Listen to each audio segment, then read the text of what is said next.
नमो बुद्धाय दोस्तों मैं आपके सामने उपस्थित हूं नए वीडियो के साथ। और काफी समय से दोस्तों महाबोधि महाविहार पर मैंने कोई वीडियो नहीं बनाया था, लेकिन आज सोचा कि वहां पर वर्तमान स्थिति क्या है, इस विषय पर आपसे बात की जाए। और आपसे मेरा विनम्र आग्रह, अगर ये वीडियो आपको अच्छा लगता है तो इसको लाइक कीजिए, चैनल को सब्सक्राइब कीजिए, शेयर कीजिए ज्यादा से ज्यादा। दोस्तों जरा सोचिए, एक स्थान जिसे पूरी दुनिया का बौद्ध समाज अपनी आत्मा मानता है, एक ऐसा वृक्ष जिसके नीचे बैठकर एक राजकुमार ने जीवन का सबसे बड़ा सत्य खोज लिया। दोस्तों भगवान बुद्ध कोई भविष्यवक्ता या भगवान नहीं थे, वो एक वैज्ञानिक थे। क्योंकि अगर जो काम भगवान बुद्ध ने 2600 साल पहले किया, अगर वो आज किया गया होता उनके द्वारा, तो वो वैज्ञानिक कहलाते। वही स्थान बोध गया, यहीं खड़ा है महाबोधि महाविहार यानी महाबोधि मंदिर। यूनेस्को ने इसे 2002 में विश्व धरोहर स्थल घोषित किया, क्योंकि ये सिर्फ एक धार्मिक जगह नहीं बल्कि पूरी मानवता के इतिहास का मील का पत्थर है। यह मंदिर करीब 1500 साल पुराना है, 55 मीटर ऊंचा, चारों कोनों पर छोटे छोटे शिखर, बीच में वज्रासन और पीछे खड़ा पवित्र बोधि वृक्ष। यूनेस्को के शब्दों में यह भारत की सबसे पुरानी ईंट की संरचनाओं में से एक है, और यही वो जगह है जहां बुद्ध ने सम्यक संबोधि यानी पूर्ण ज्ञान प्राप्त किया। लेकिन अफसोस की बात यह है कि आज इस पवित्र स्थल का प्रबंधन उन लोगों के हाथ में नहीं है जो इसके असली उत्तराधिकारी हैं, यानी बौद्ध। यही कहानी है महाबोधि महाविहार आंदोलन की, एक आंदोलन जो सिर्फ महाविहार का नहीं बल्कि आत्मसम्मान, धार्मिक स्वतंत्रता और न्याय का सवाल है। बुद्ध और बोध गया की कहानी क्या है, थोड़ा एक नजर इस पर डाल लेते हैं। 2600 साल पहले का समय, राजकुमार सिद्धार्थ ने महलों की जिंदगी छोड़ी, दुख और पीड़ा का कारण खोजने निकले। वर्षों तक भटकने के बाद वो बोध गया पहुंचे। यहां पवित्र बोधि वृक्ष के नीचे उन्होंने गहन ध्यान किया। सप्ताह दर सप्ताह वे कभी वृक्ष के नीचे बैठे, कभी टहले, कभी खड़े रहे, कभी चक्रवाक के रूप में चलते रहे। 7 हफ्तों तक चला ध्यान और तपस्या का दौर। फिर एक रात सिद्धार्थ ने सच्चाई देखी। उन्होंने जाना कि दुख है उसका कारण है, दुख का अंत है और उसे खत्म करने का मार्ग भी है। वो क्षण जब सिद्धार्थ बुद्ध बने, और यही स्थान बोध गया पूरे विश्व के लिए पवित्र हो गया। सम्राट अशोक ने 3री सदी ईसा पूर्व में यहाँ पहला महाविहार और स्तूप बनवाया। उन्होंने पत्थर का अशोक स्तंभ भी खड़ा कराया, जिस पर खुदे शिलालेख आज भी इतिहास की सच्ची गवाही देते हैं। दोस्तों यहाँ पे आपको बताता चलूं,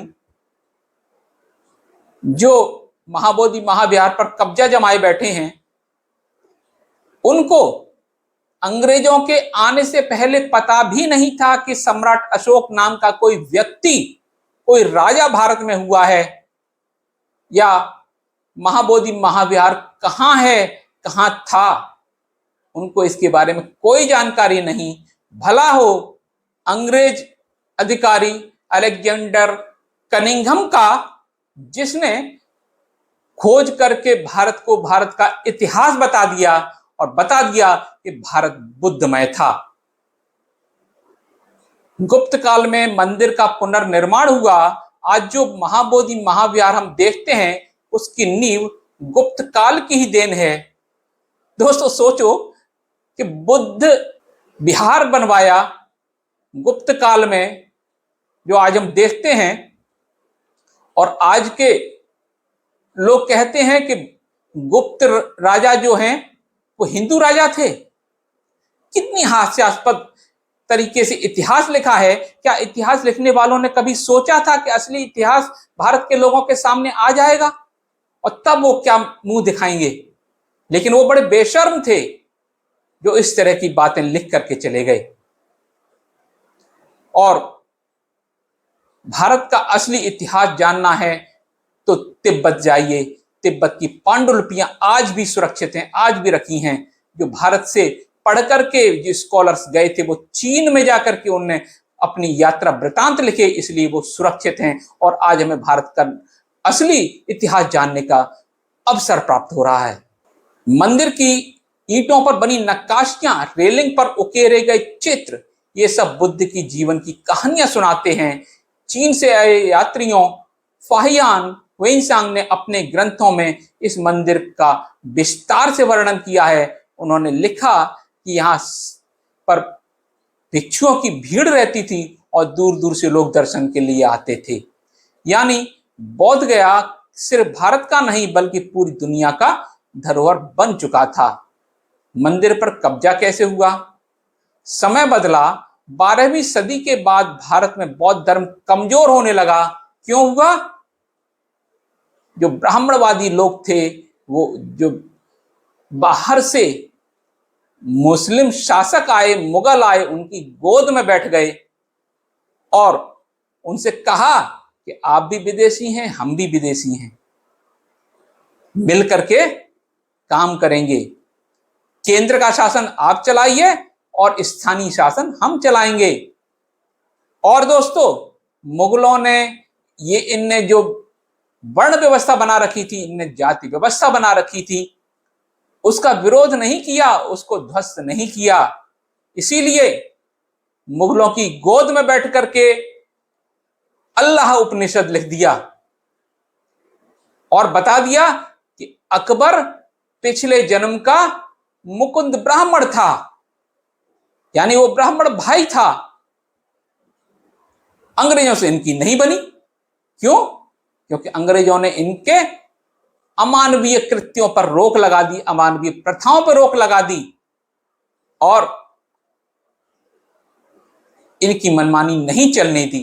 इसलिए अंग्रेज दुश्मन हुए और मुगलों से तो इनने रोटी बेटी का संबंध रखा और सत्ता अपने हाथ में रखी और मनगढ़ंत इतिहास, मनगढ़ंत ग्रंथ लिखते चले गए मुगलों की सरपरस्ती में। राजनीतिक उतार चढ़ाव, आक्रमण और सामाजिक बदलावों ने बौद्ध धर्म को हाशिए पर धकेल दिया। धीरे धीरे महाबोधि मंदिर हिंदू महंतों के कब्जे से। बीच में एक और बताता चलूं कि इन लोगों ने धर्म परिवर्तन भी किया। काला पहाड़, कभी आप इतिहास में खोजिएगा काला पहाड़ कौन था।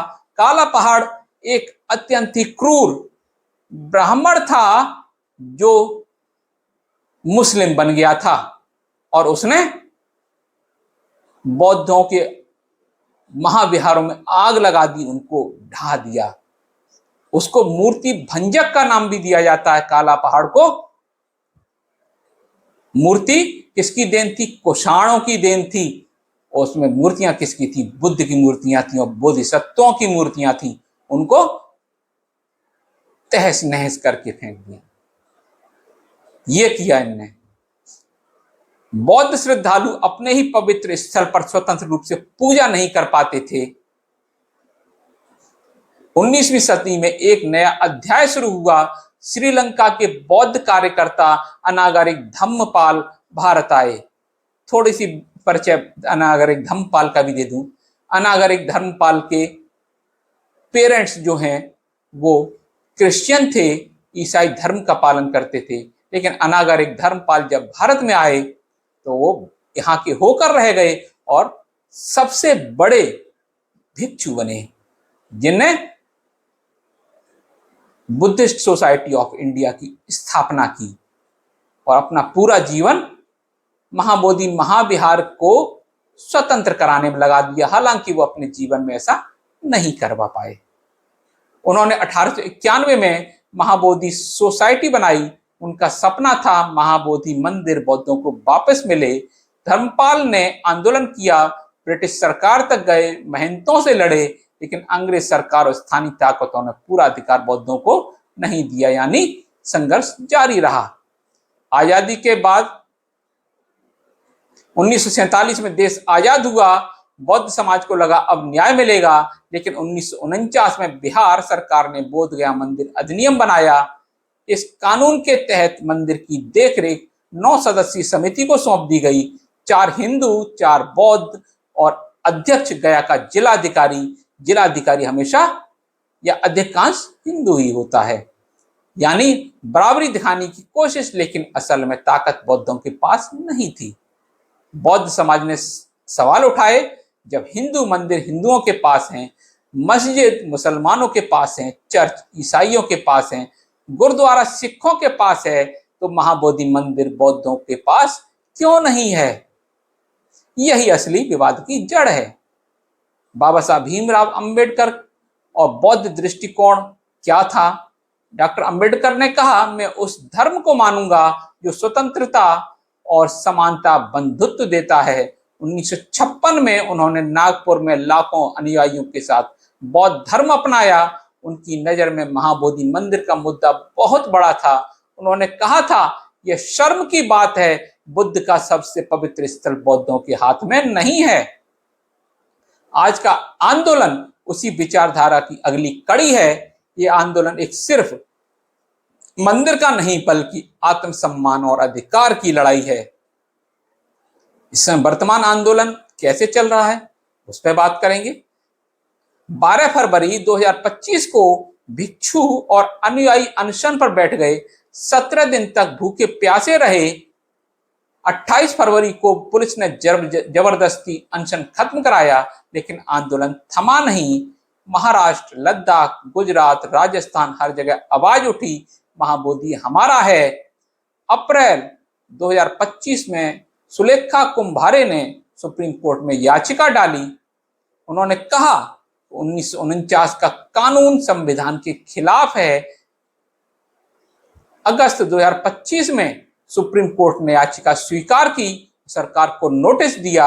अब लड़ाई अदालत में है और आंदोलन प्रतीकात्मक रूप से जारी है।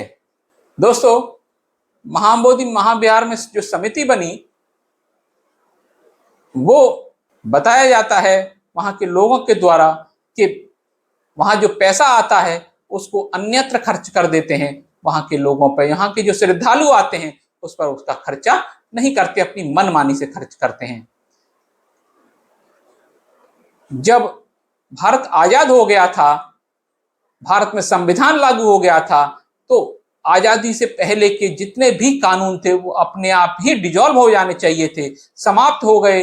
लेकिन महाबोधि महाविहार एक्ट कैसे बना रहा, ये अपने आप में ही गैरकानूनी है। फिलहाल ये मामला कोर्ट में है, इसलिए इस पर कोई टिप्पणी नहीं कर सकते। कोर्ट का जो भी डिसीजन होगा वो सर्वमान्य होगा। इसमें कानूनी तर्क क्या है? संविधान साफ कहता है, अनुच्छेद 25 धर्म मानने और पालन करने की आजादी देता है। अनुच्छेद 26 में अपने धार्मिक स्थल का प्रबंधन करने का हक देता है। अनुच्छेद 29 में अपनी संस्कृति को बचाने का हक प्रदान करता है। अनुच्छेद 13 जो मौलिक अधिकार तोड़े वो अमान्य है। तो बौद्ध समाज पूछ रहा है, जब संविधान हमें सारे अधिकार देता है तो 1949 का कानून क्यों?